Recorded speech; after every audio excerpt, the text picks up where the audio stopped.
Come on, guys. Sorry, I was not a part of that session, so I can't speak anything. If anyone else has attended. Oh, okay. Heck yeah, I'll go. One of the things I took away and really have been intentional about implementing is making sure I get enough sleep at night. And then I found it specifically about when he talked about when you first go to sleep, the first half of your sleep is really your body repairing itself. And the second half is when that's when the dreams and such start happening and being the cycles of sleep and how the effect it has on the heart. I guess it was the sleep doctor who talked about that, but how it tied to the heart. That's awesome. Thank you. Thank you, Todd. Thank you, Todd. Yeah. So you became a better dreamer, Todd? I'm a dreamer. Everyone tells me I'm a dreamer. Yeah, we never knew how effective dreams can be. Right? Yeah. It's a great way to repair your brain. Okay, we'll take one more, and then Aaron, I'm gonna introduce you. So one more. Last one was the heart doctor. So anything that you have adopted from the heart doctor.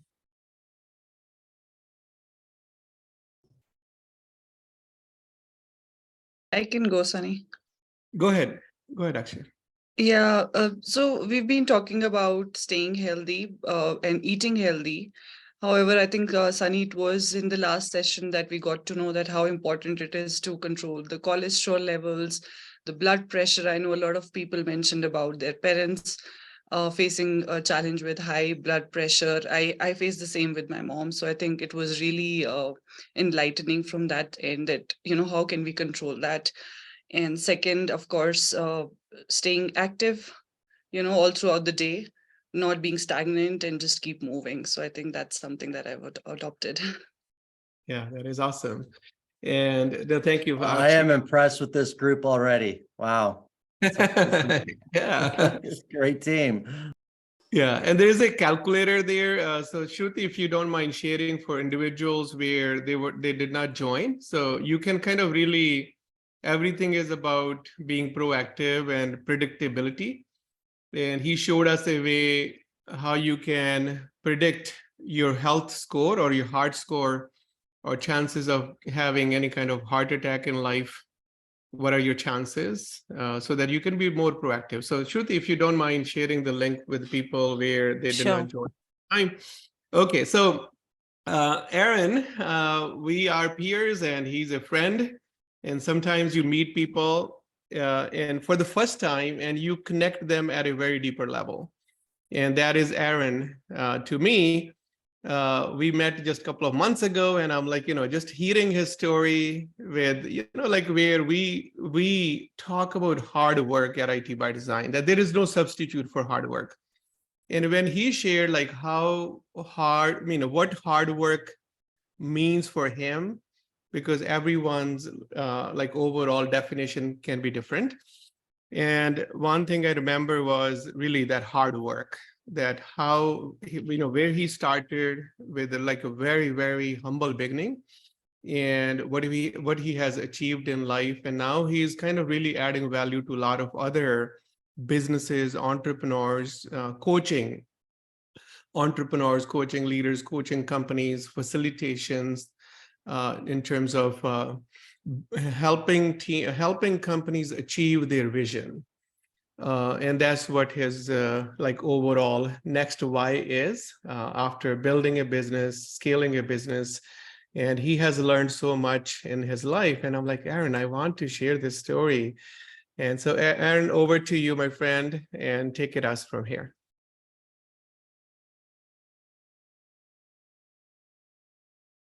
There we go. Unmute. Okay, can you see my screen all right? Yep. Yes, we can. Okay.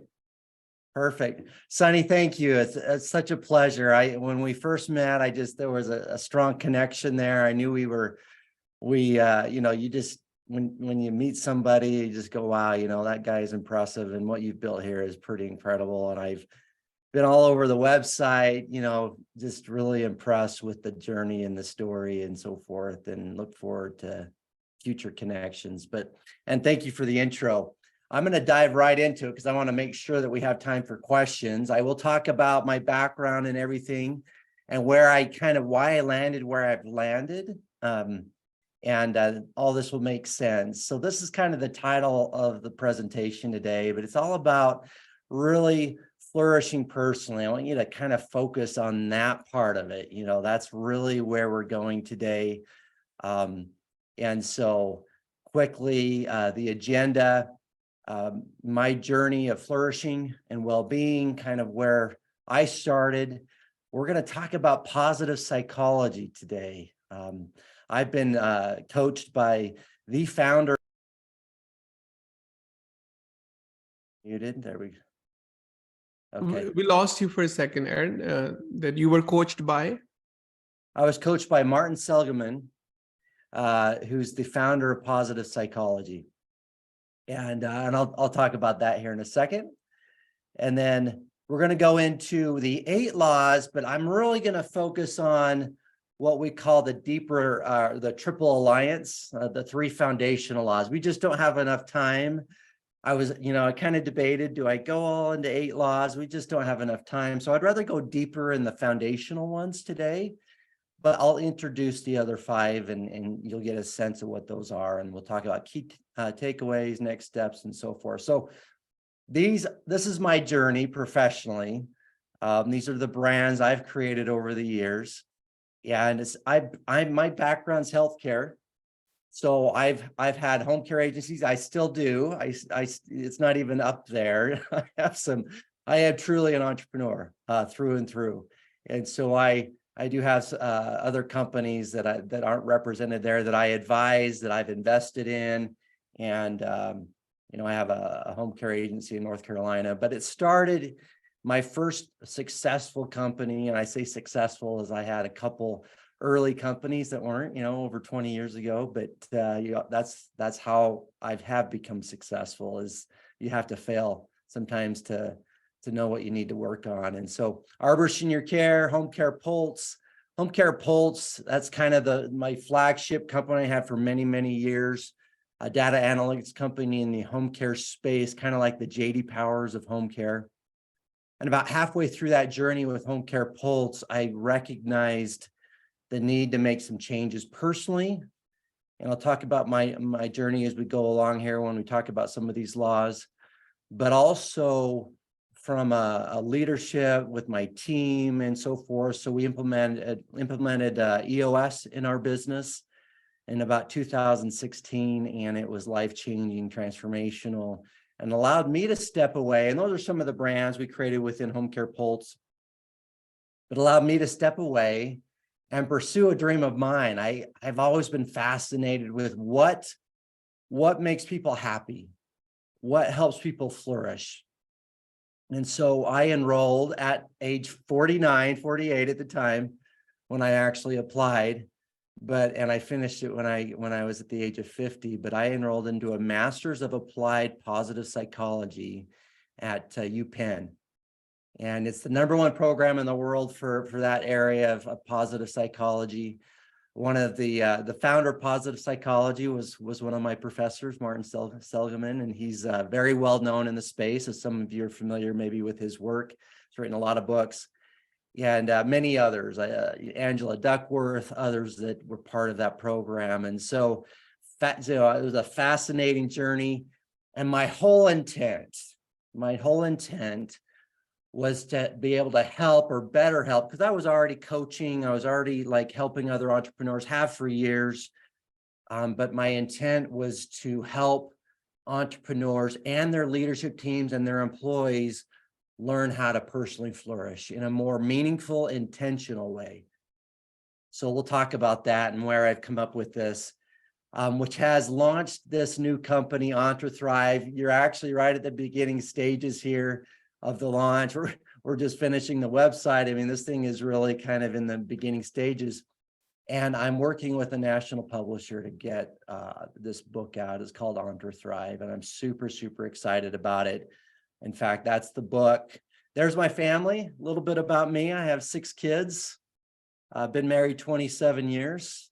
And I I have had ups and downs like everyone else. So I've never lived the perfect life. I don't think it exists, but I certainly feel at this point in my life that I'm living the good life.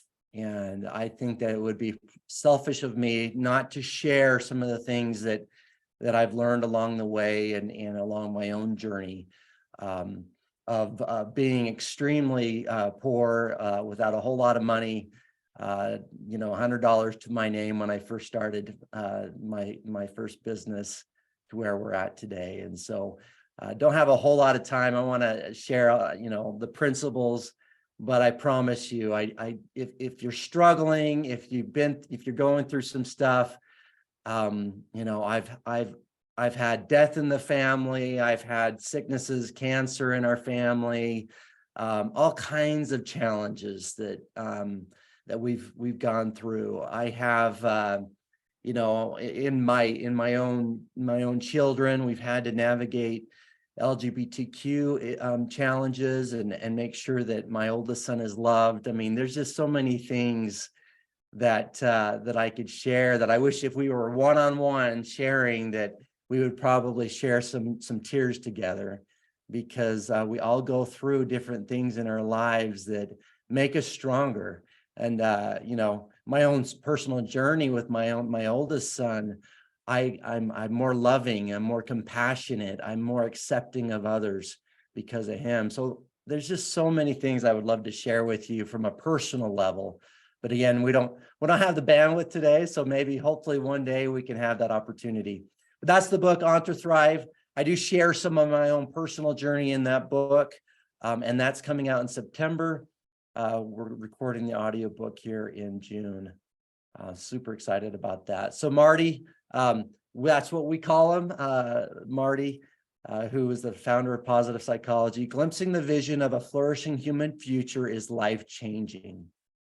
Like when we can really see our future, our flourishing future, that can be life-changing. And so hopefully I provide some of that perspective today. So when I was in that program, I did a thesis capstone, and a lot of these laws come from my own research and what creates a real flourishing existence. Now, my target market has been overall entrepreneurs, but these laws, they're agnostic. It's not like entrepreneurs have the market on these laws for well-being. It can help anybody. And so I want to go in to each one of these laws and define them a little bit better. And this is the law for each one of them. The first law is create, something maybe you haven't thought about when it comes to improving your own well-being. We are creators. I believe in God. I believe in a higher power, the ultimate creator, but we are also creators. He's created us to create. And so the law here is you believe in a better way and a bigger world. In order to create greatness, in order to create great things in our lives, we got to be thinking about others. How do we make the world a better place, right? And make that impact. And then creation flows from that. Number 2, clarity. And the law is your why illuminates your way. Your why illuminates your way. We've all talked about purpose. And what is our purpose? Well, I've expanded it. Clarity is more than just purpose. It's clarity on self-awareness, self-acceptance, some real key principles when it comes to purpose and clarity in our causes. Connections. Who goes with you will determine where you end up. So important. Who goes with you will determine where you end up. And then grit, your staying power is fueled by passionate persistence. Grit is key. Grit is so important in our lives. We're all going to face, challenges that sometimes feel heavy. I certainly have in my own life, and grit has gotten me through, and we'll talk more about that. The 5th one is faith. Your future is brighter than what you can see and feel. And sometimes our mind, when we think about faith, goes right to like spirituality, which it should. I think that's important. But also faith in our ability to figure things out, faith in ourselves. In the positive psychology world, we call it self-efficacy. Google it. It's a fascinating concept. But self-efficacy is really believing that everything's figure outable, that you can really figure things out. Number 6, we call it in the entrepreneur world, entre habits. That's the term I use in the book. But ultimate performance flows from your daily focus.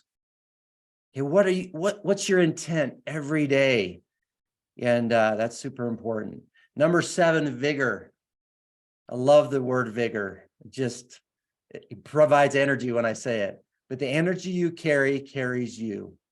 Like, what kind of energy are you bringing to work every day and to your efforts, as well as to your own personal, your family lives and so forth. And someone, I think it was Todd, mentioned about good sleep, super important when it comes to vigor. Agency, by owning your failures, you can experience limitless freedom. That's really kind of owning your crap. That's really owning the fact that we've all brought issues into our lives, and most often the good things that we've brought into our lives have been a result of hard work, effort, and what we've put into it. The bad things that are happening in our lives are often coming from ourselves as well, and we just have to own what we're bringing in that is causing some of that. Some of you maybe read Extreme Ownership, but that's what that's about. So I'm going to talk about what I call the triple alliance. Now, we could probably go quadruple alliance connections. I don't know if some of you have read the book, The Good Life, recently published, the longest study when it comes to, connections and relationships. It's the number one thing that ties to personal flourishing. And I think I will go into connections a little bit as well. So hold on to that thought. But I want to approach it, and this is how I approach it in the book. And I love this quote: if you can't fly, then run. If you can't run, then walk. If you can't walk, then crawl. But whatever you do, you have to keep moving forward. So when it comes to personal thriving, personal flourishing, sometimes we just can't run right now, or we can't fly right now. But we have to do something, right? We have to move forward. We have to at least start crawling first. Then we can maybe walk. And so as I break this down, and this is how I break it down in the book, I actually use this quote in the book to say this is the approach to actually thriving. And let's start small. Create. You believe in a better way and a bigger world. So why is that important? I love this quote. This is, I don't know if some of you are familiar with Mihai Csikszentmihalyi. That's how you say it. A lot of people have a hard time saying that. My daughter, she's in a positive psychology class, and the professor, one of the questions on the test is to spell Mihai's last name. So it's a hard one to spell, for maybe not for some of you, but for her, it was really tough. I don't think she got it right. But anyway, Mihai is actually probably could be considered a co-founder to positive psychology, and he's a very well-known, written a lot of books. He passed away last year, but I love this quote: unless enough people are motivated by enjoyment that comes from confronting challenges, by discovering new ways of being and doing, there is no evolution of culture, no progress in thought of feeling. Okay, so discovering new ways of being and doing. When we are creating, we are solving problems, discovering new ways, building our confidence and creating energy.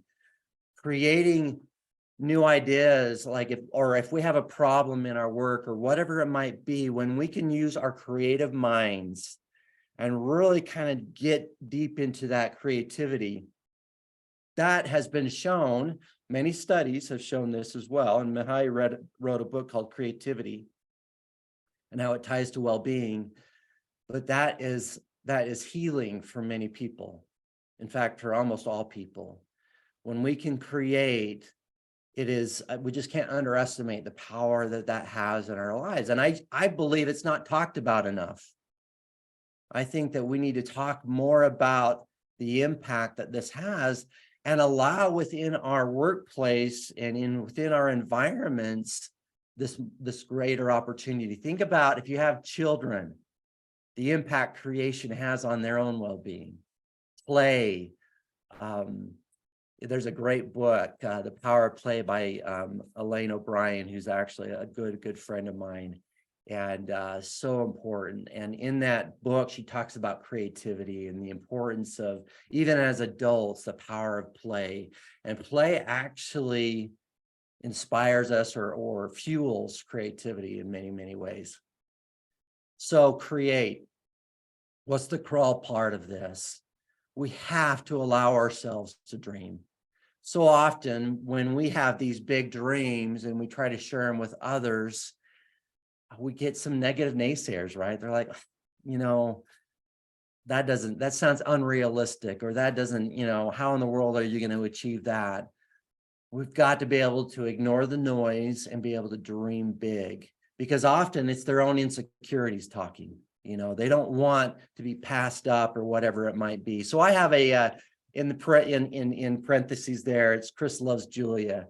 I don't know if any of you are DIYers, but my brother and his wife, I interviewed them the other day, and I just love their story. But they started from humble beginnings, and now they have grown one of the largest DIY blogs in the world. If any of you are familiar with Joanna Gaines, well, Julia is good friends with Joanna, and they're on a panel, I think today or tomorrow.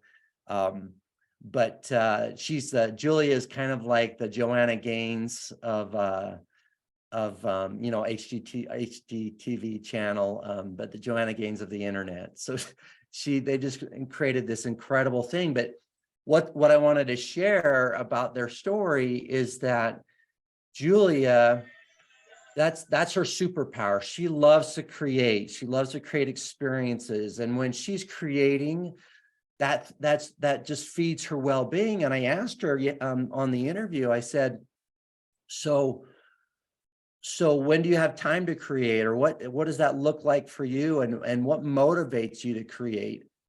And she's just like, I have the right people around me that allow me to have that creative juices, and give me the space. And then she really tries to help them create give them the autonomy to create their own world within the workplace. And their vision is constantly moving, and they didn't have this big vision of like necessarily being one of the #1 DIY websites in the world. But what they did have the vision of is they wanted to create a creative environment where people could thrive, and creation was at the center. It's just really a fascinating story that I'll tell in the book. But creation is obviously for them has been a key to their success, and allowing the entire team to do so. So first, dream big. Think about where you want to be. What does done look like 3 years from now for you? And just have the freedom, let go of the shame of dreaming big. The walk part of this is to create the space. So my brother, Chris, he has helped create the space for Julia to create. So sometimes it's people in your lives that allow you to have the time. They're doing maybe some of the other things in your business or in your personal life that allow you to have the time and the freedom to create. So it's super important. But the one I'm most passionate about when it comes to the run part that ties to the freedom. So this kind of builds. So we want to have that creative freedom. The other thing just that Julia has done is kind of her superpower, but I think it just applies to everyone who wants to create, is her consistency in creating. When we need to create and create that greater flourishing in our lives, we have to be consistent with it. Make time every week to block out time to come up with new ideas, new thoughts, new directions, new strategies, if you have a dream to write, be able to create. Writing is such a great creative activity. Anything that pulls in those creative juices. Journaling, creative activity. I mean, creation doesn't have to bring you income in a real direct sense. When Julia first started creating, her blog was just like, there was like 5 of us who were watching it, right? She was just sharing her renovation of her home with her family and friends. That ended up her creation over time ended up being something amazing from a financial standpoint, but that's not why she did it. And that's why she continues to do what she's doing. So I have been doing for years, and I just this last year actually put a label to them, but EntreThrive sessions. Let me talk to you a little bit about what this is. This has been life-changing for me, and I can't it's just been life-changing for me. So I used to wake up early in the mornings, 5 a.m., and I still do. And the first thing I would do is I would exercise. And I'm not poo-pooing that. That's a good thing to do. If that's what you're doing. I still exercise. I'm a very avid cyclist. I do very long, and I'll actually talk about one event I do every year here in a minute when we talk about grit. But so I'm very much into my health, but I've decided that when I wake up in the morning, I want to exercise my brain first. So the first hour and a half of my day, almost every day, looks like this. I wake up at 5. I first stretch. I drink water. You should always drink water first thing in the morning to get your body going again. About 16 ounces of water or more. And then I just stretch, prepare myself, and then I meditate. I actually have a meditation cushion that I use that I absolutely love. I'll think of it here in a minute if you're curious, but you can just get them on Amazon. But I sit there and I do breathing exercises. Sometimes I actually rotate it up. I do different types of meditations, but my focus of my meditation is to clear my mind. And I do only about 10, sometimes 15 minutes of that. I actually do another meditation later in the day. But it's been a real important thing for me to clear my mind. And then the reason I do that, not only so I can clear my mind to create, but to clear my mind, I'm a prayerful person, and it allows me to have a more intentional prayer. So after I meditate, I pray, and I get my journal out, and I write down 2 things in my journal. I write down things that I am grateful for the future that day. Does it sound weird, right? I actually, at the end of the day, I try to write my gratitude for what actually happened, but I actually think about, I usually have already planned my day. I kind of know what's going to happen. And I write 3 things that wins that day. This guy actually comes from Strategic Coach, the wins for tomorrow. It's that Streaks app. But I journal what are the 3 things that I'm grateful for that I'm planning on that will happen that day, kind of getting really intentional about my day. And then the second thing I write in my journal is the desired outcome of my EntreThrive session. My purpose of my EntreThrive sessions is to create. It's to create. That's what it's for. And so I only think of 1 or 2 things that in that hour and a half session of what I'm going to do to create that day. And right now it's mostly about my book. What concept am I going to learn more about? What am I going to do? I avoid as much technology as I can. I don't open my phone. My phone doesn't come out until after 7 a.m. It's too distracting. So I really focus on I use my iPad because that's where I take my notes, but I try to stay right in my note app and really focus on creating. And this is where the books come from. It's just been a phenomenal practice for me. Highly recommend. And then I get into my exercise. Now, some of you have different schedules. I realize that, and you've got to move it around. Maybe exercise needs to come first. But I have found that when I exercised, I felt guilty. I'd be exercising, I have all these thoughts of things I wanted to do, and I would cut my exercise short. I would say, I got to get to this, cut my exercise short.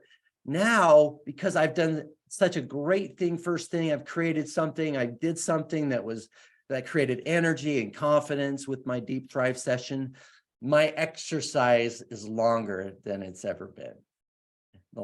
Especially in the last couple of years, my intention, sometimes I'll go 92 hours in my exercise sometimes. So just really important. And the fly part of this, when it comes to creation, going back to Julia and what she's done in her own business, is consistency. Is that you have to, in order for it to continue feed your well-being and to continue flourish, make sure you're using that creative mind on a very intentional, consistent basis. So that's really, really important. Grab a drink here.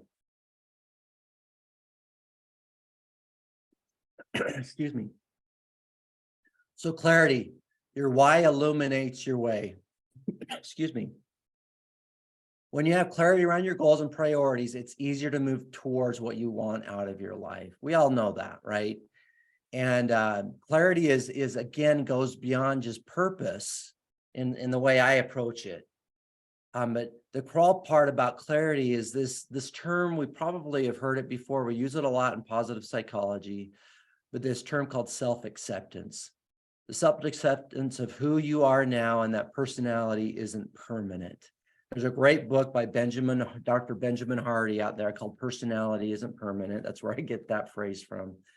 I love the book because it really kind of makes the point that we have to first accept ourselves where we're at today.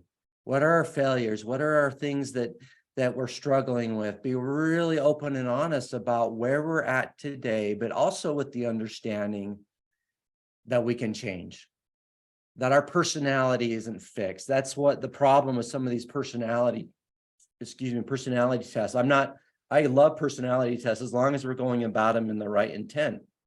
That when we look at a personality test like Myers-Briggs or anything like that, Kolbe is not necessarily Kolbe. I love because it's not really a personality test in that sense. It's a different kind, but we all know those other tests, right? And I'm assuming, Sunny, that you use Kolbe within this organization.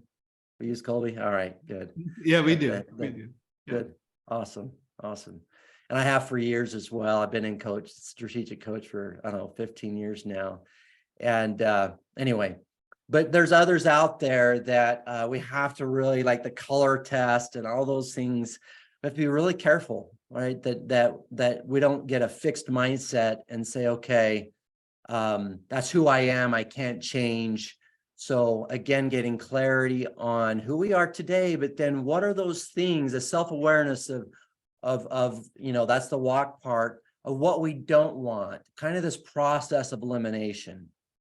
All right. So I listened to an amazing podcast just the other day, and it just popped into my mind, but he talks about this. But Ed Milet, I don't know if any of you listen to Ed Milet, but he interviewed Matthew McConaughey. And I don't know if any of you have read Green Lights, but he talks about this. But Matthew McConaughey talked about how in his life, he first decided what he doesn't want it to look like. Self-awareness is about what is it that doesn't drive me or fuel me or whatever it might be. So really important that when we are building more clarity in our lives, that we first decide what we don't want, the process of elimination. And again, we can go a lot deeper. I'm going deeper in the book, but I want to make sure we cover some of this. And then the run part is the self-actualization of now the new book by Dan Sullivan out there with Dr. Benjamin Hardy as well, who wrote the book. 10X is easier than 2X. That's where that term comes from. But self-actualization of your 10X future. What's the bigger, going back to the creating your bigger future, your brighter future? Go big. Like, what is it? And again, it doesn't have to be monetary. This is like maybe your big goal is to travel more. And what does that look like? And, think and visualize that. Just make sure you create that clarity. And then the fly is about the identity. Identify with whatever that is and that clarity. So for example, this has been a personal journey for me. So in my family, and sometimes I get emotional sharing it, in my family, we've had a lot of heart issues. My dad, he had a Quinn bypass at a fairly young age and not super taking care of himself healthy wise. And so all this was going around me. I was 44 years old. That was not that long ago, 43 years old. And I decided I needed to really go more all in on exercise. And like everything else in my life, I'm a 9 quick start. So that may give you a little bit of perspective on me. I go quick. And so I decided that because of my knees, I don't have great knees, but I do now. Actually, it's amazing what biking has done for me. It's actually made my knees a whole lot better. So actually now I'm starting to run a bit.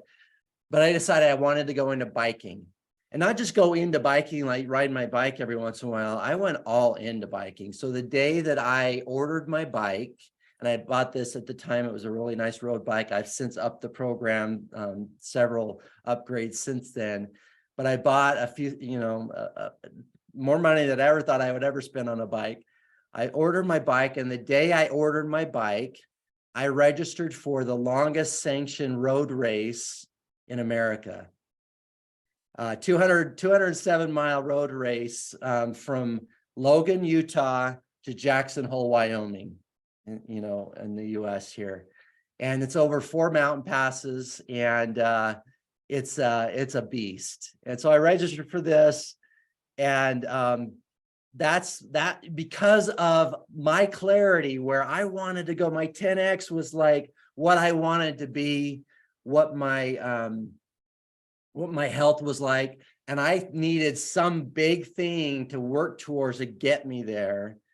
And so I did the crazy thing, and what that bigger future, that goal, and again, my big goal for that year was Lodajah. That's the name of the race, was Lodajah, and it drove everything I did for that summer.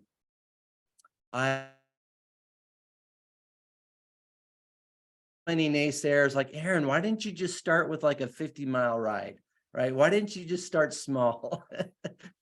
And maybe I should have, right? But I didn't. I went all in, and guess what? I finished it. That's all. That was my goal. I just wanted to finish it. I trained. I did all the little things. I watched my health like I had never done before. And you know what happened? A funny thing happened. Is my business at the time, Home Care Pulse, in the next 12 months, when I really started going all into this, the next 12 months, my business went into this hockey stick growth. And I 100% believe it's because of this, because it's not business related in that sense, but I was a better leader. I was I was more focused at work. I was more intentional about my life because I became more intentional about one area of my life that spilled over into all these other areas. And I became more intentional about where we were going as a company. And so the power of that 10X future, right? And that self-actualization, getting clarity on what that one thing is, can affect so many other areas of your life. So super, super powerful. Here's I forgot I did have this slide about connections. It's super important, but who goes with you will determine where you end up. And I think I may have, we'll talk about great here in a minute, but who goes with you will determine where you end up. But I love that phrase. Your relationships are so important to your well-being. The quality of our relationships are the most impactful factor to living the good life. That comes from that book that I mentioned earlier. Extremely important. So connections, cultivate your deepest relationships. Okay, cultivate your deepest relationships. I've been doing this. So I told you I have 6 kids, and I've been intentional. I try to be intentional about being a father to these 6 kids. So with the very first kid, my wife and I decided, because she's with them all the time, or she has been, is that I would take them on a 14-year-old trip and then a senior trip when they graduate from high school. And those trips have been some of the most amazing one-on-one type trips that I've ever had. And the first trip is just in the United States, someplace there. Their senior trip is, we kind of go big. We go to Europe, or we go to, and we save up for it. Like I have them save up for it. And I make the older siblings promise not to clue in on their younger siblings, but I make them save up for it, but I also save up for it and I end up paying for it, but I want them to be intentional about what they want. And then they end up putting that money away for college. So it's kind of a little trick, little switch of the, at the last minute, and they love that. It's a nice little surprise for them. But be intentional about your deepest relationships. Where do you want them to be? Be consistent. And one thing that, going back to Deep Thrive sessions, that intentional, just like that space in the morning, provides space in the evening with my family. Does that make sense? So if I can provide that kind of, like, I can get more done in an hour and a half, 2 hours when I'm intentional like that than I can get done in 2 days of regular work time. Honestly, I had one the other day. I felt like I had gotten more progress on something that was really important to me that I tried throughout the week here and there to try to get to, and then I put it in one of my Deep Thrive sessions. Killed it. Like, I got more done in that time. So I know we're running short on time here, but anyway, really important. Your deepest relationships, make sure you're investing on that. Last, grit. Your staying power is fueled by passionate persistence. Passionate persistence. So Angela Duckworth, Grit, great book, provides a theory about really drives success. While many believe success comes to those who have the most talent, ability, or connections, Duckworth argues success comes as the result of a combination of passion and long-term perseverance for long-term goals, otherwise known as grit. If you desire success, you need grit. So I just want to share some quick little thoughts on this. So what is your life philosophy? That's that clarity, that part of that big goal that's all kind of aligns with each other, right?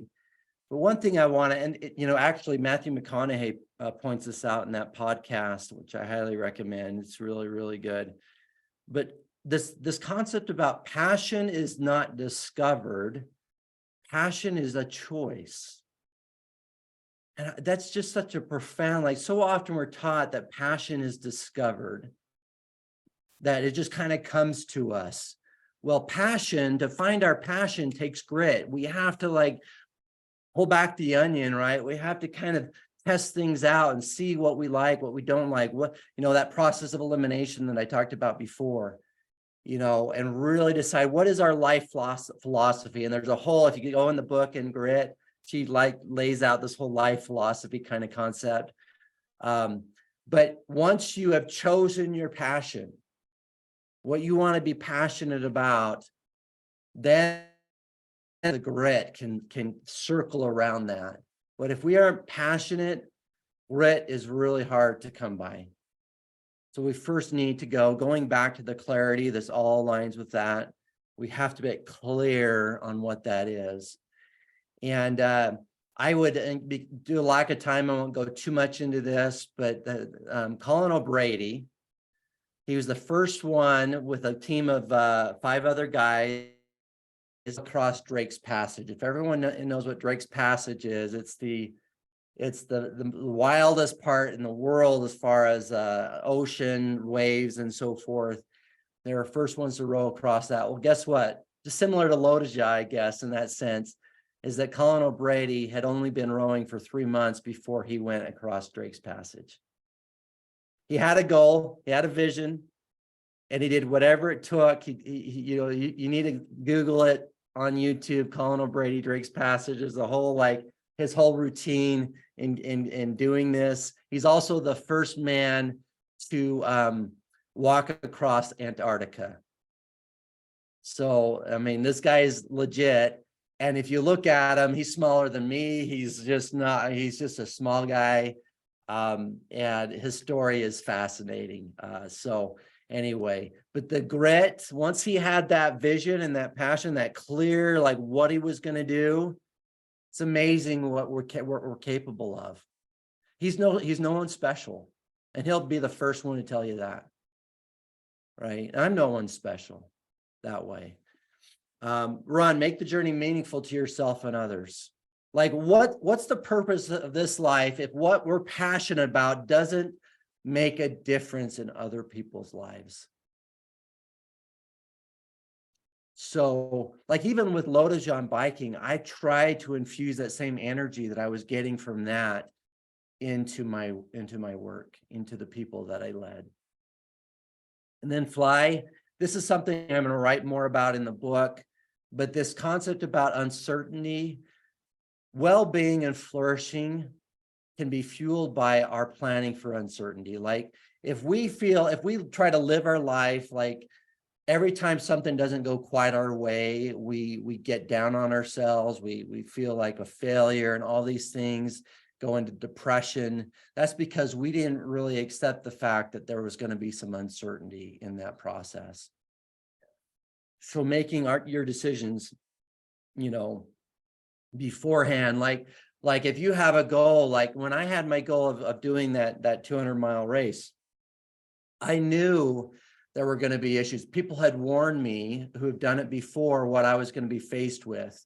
There could be weather issues on race day, but also during the training during the summer, things hit me. I had to be okay with uncertainty. I actually broke my toe that summer, and toes are kind of important to ride a bike with. And so I had to plan for that uncertainty and just keep moving forward, keeping my eye fixed on the goal. And then plan for that uncertainty that's bound to happen. All right, so those are the 8 laws. So the rest of them are faith. Again, faith in ourselves. Look up the term self-efficacy. Habits, I call them entre habits in the book. Habits, deep thrive sessions are habits. But it's the little things, that we can do that will help create that energy that leads into vigor. And so doing those things in our lives, vigor is all about energy, like really understanding where our energy comes from, what brings us energy, because here's the truth of the matter. If you can find out what creates energy in your own personal life, you're going to bring it to this team, to your team, to the people you work with. It's impossible to separate. Like we say, oh, this is just business. It's impossible to separate business and personal lives. It's just they're intermeshed. We have these great little devices, right? They have made it so it's impossible to separate the two, almost. So we have to have obviously space and get disconnected as much as possible. But find out what brings you energy. It'll bring you vigor, and that vigor will come into your work. Look up the term vigor. Great definition of vigor. That's why I use that term rather than some other terms that I could have used. And then agency. When we own our own decisions and own our agency, I'm going to cap it off with just this one little brief story. Is when we only had 2 kids at the time, and no, I had 3. But my oldest was 5. My second was 3. My oldest had just had a birthday. My parents had come over and gave him $2 in front of my daughter, my 3-year-old. And I thought, oh no, here we go. My 3-year-old's just going to go off. She's going to be just so upset about her brother getting these $2. She's not going to understand. Well, she started running around the house screaming, "Hey, Dad!" Tanner's my son. Tanner's got $2. She was so happy for Tanner. And I have forever, that's been a life lesson for me, that I choose my agency, as well as that kind of example goes with all of these things, that I choose to be happy for others, that their success is my success. And so I just want to end it on that. Thank you for this time. I was going to you all maybe know about the gap in the gain, but as you're making this progress, make sure you're staying in the gain. And I appreciate that. So anyway, hopefully that was helpful. We'll open it up for questions. Thanks, Sunny. Appreciate it. Thank you, Aaron. Great information, wisdom, experience, everything, a lot of very valuable insights. Thank you. So team, you can ask your questions Yeah, a lot of experience here. Hi, Aaron. This is Tavleen here. Hi again. Thank you so much for such a great insight, Aaron. With such persistent journey of yours, I would like to ask you this question, which is about striking the balance between professional and personal life. How do you manage that part? Considering you're a father of 6, each child these days is a project to manage. How do you manage these six projects along with such a busy life of yours and such an achiever's life of yours? I hope you got my question right. Thank you. Yeah, there's so much that we could spend, like, let's just spend another 3 hours, right? Talking about that, because that is hard. And I actually believe there's no such thing as balance. Balance is, we can feel a lot of shame when we're trying to balance everything so evenly, but perspective on where you're at and self-awareness, I think, is really important. And so there's some best practices. This is an idea that didn't come from me. It actually came from Ed Milet, who's a guy I follow quite a bit, that I admire and look up to. But he does this thing, and I've been doing this with my children, is that because I have children all over the country now. My 4 oldest are moved out. And so I create videos for them and text videos. Like every week I'll send one, like I do about 6 videos. Some weeks I might miss a child.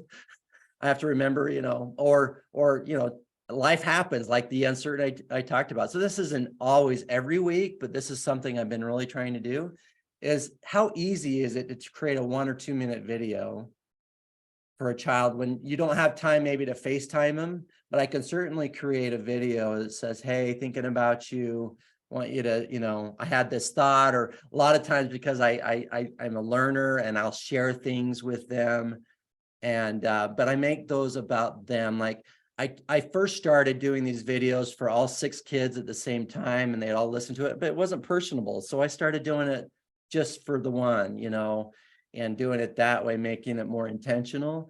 And technology is amazing. I mean, it takes me and it's off the cuff. I'll crack a joke with them, a dad joke. They laugh at that. And then, we use Be Real as a family, things like that. You can use technology. And honestly, I get a lot of invites on Be Real. I never accept them because I use the app for my family. And some of my extended families on that with us. But, things like that keep you connected, and then in the evenings, like I said, with the EntreThrive, I really have found that I try to be present as much as I possibly can in the evening. It's not always, I'm not perfect at it. I struggle like everyone else, but you have to be intentional about certain things. And so that's one thing that I do. Thank you, Aaron. Thank you for your answer. Brilliant I answer. love the idea. Aaron is a real creator. He creates videos to talk, so there's, my son is in college as well.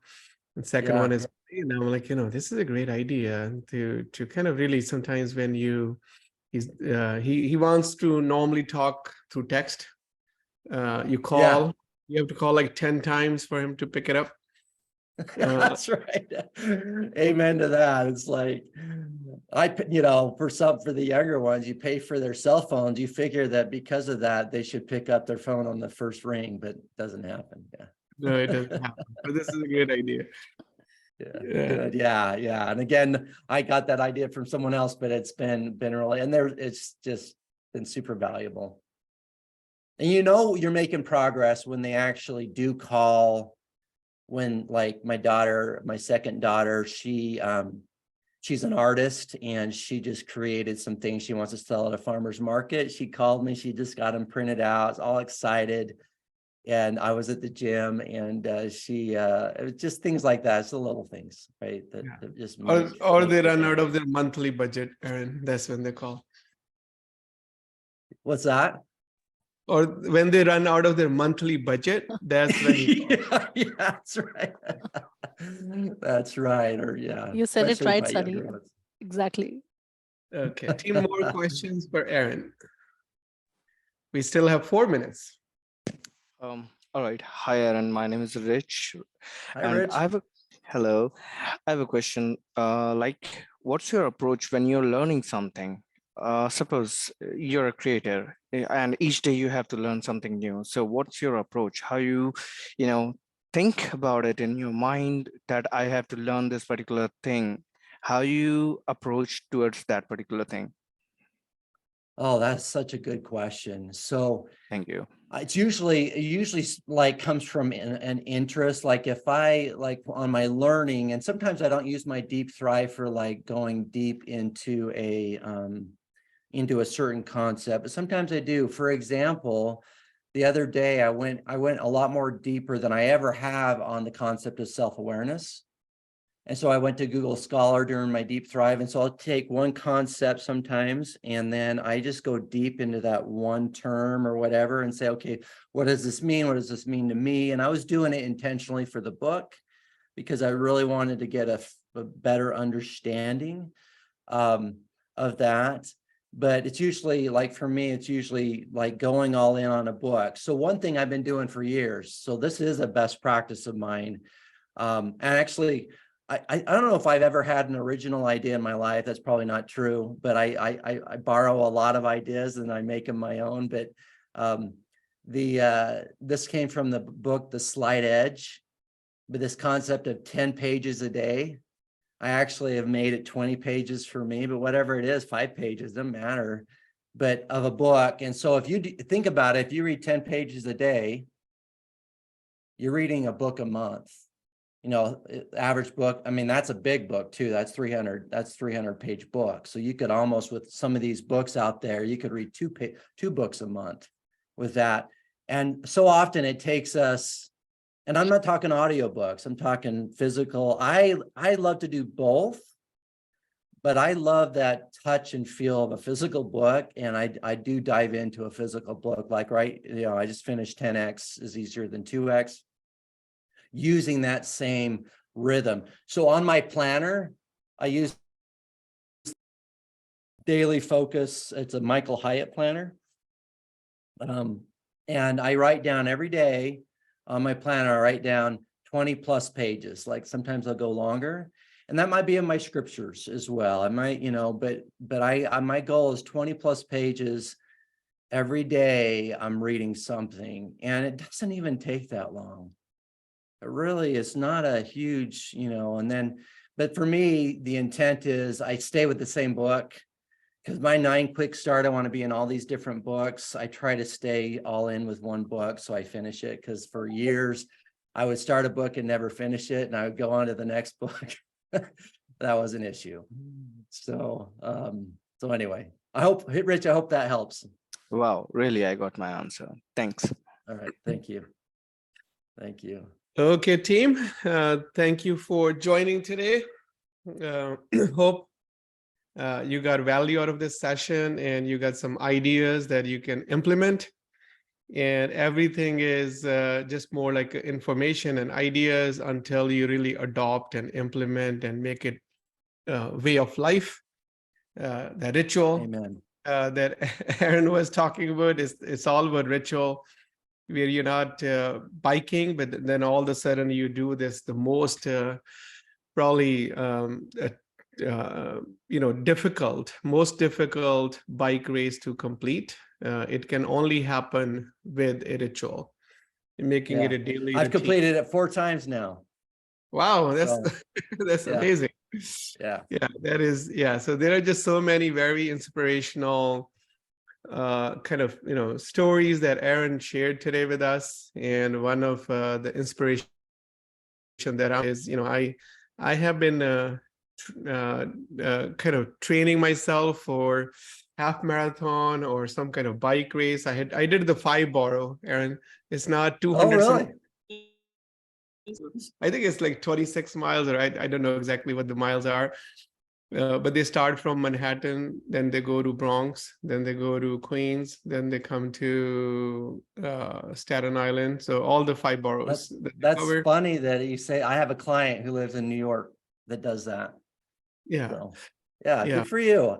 Yeah, That's awesome. this- That's This excellent. time was hard, but I think the point that I'm making is like when we look at our life by design plans, and you can kind of really look at those four plans that we always talk about, and see, okay, what's my 10x this year Mhm. in that particular area? What's my 10x in my health? What's my 10x in my family?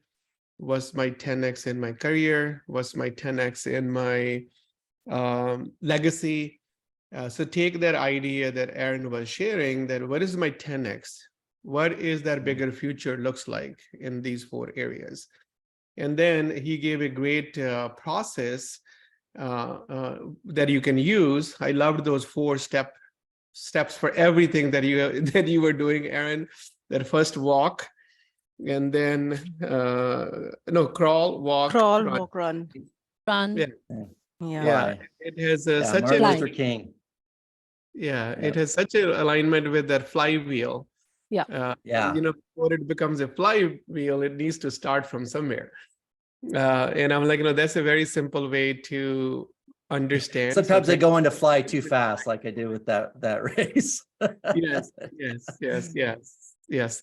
Taking baby steps wherever you are. Yeah. But it's about kind of really setting that goal that Aaron was talking about, creating that bigger future vision, and using a lot of practices that he's using to visualize, to really create that picture in your mind. And you can already, you can, rather than thinking anything in terms of your life plan, just think, okay, what's my 1 year, 5 year, that 25-year framework that we have created for all of you.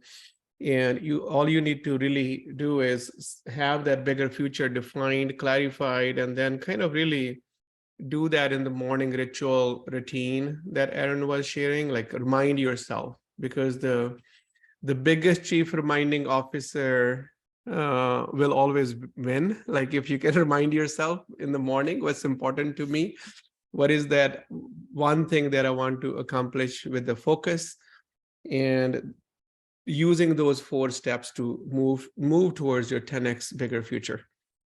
And Yeah. that is an amazing session. We really appreciate you, Aaron. Thank you. Thank you for having me. What a great Please team. let us know how we as ITBD community can add value to you, because you have added a lot of value to us. And so how can we create something for you? So you let us know. We would love Absolutely. to support you. And thank you, team. I have a feeling you won't. So, and I'll see you in June, I hope, Yes. for coach. Yes. I will see you in June, if not before that. And Okay. you're invited to our Build It conference as well, which is in September, which is the conference for IT MSPs. Uh-huh. And our friend Mark Dispenza is going to be there. A lot of Shannon Walker is going to be there. I met Gino 2 days ago. He's going to be there. So a lot of send me some information on that. Yeah, common friends are coming, and you're welcome to come join us there. And thank you, team. You have a great rest of Friday. Enjoy your weekend. Thanks, everybody. Take care. Thanks, Aaron. Thank you, Thanks. everyone. Thank you, everyone. Thank you, everyone. Bye-bye. Thank you. everybody. See ya.